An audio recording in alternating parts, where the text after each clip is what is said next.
Paano nga ba tayo makakaipon?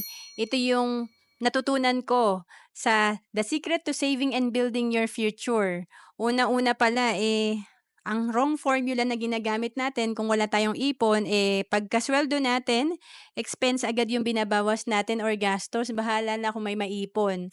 So kapag gastos ang inuna natin, syempre, halos wala nang natitira o minsan kulang pa at napapautang pa tayo. So palitan lang natin yung formula natin, gawin nating pagka-receive ng income, ang una nating ibawas yung savings natin at yung matitira pagkasyahin natin sa expenses natin. So kung hindi kaya ng 20% ang ating naiipon, pwede tayong magsimula sa 10% ng kinikita natin. Ang importante magawa natin 'to, masimulan natin at matuloy-tuloy natin. So mag-sample tayo dito, halimbawa nakakapag-save ka ng 5,000 per month at nilagay mo lang 'yan sa unan. After 20 years meron kang 1.2 million.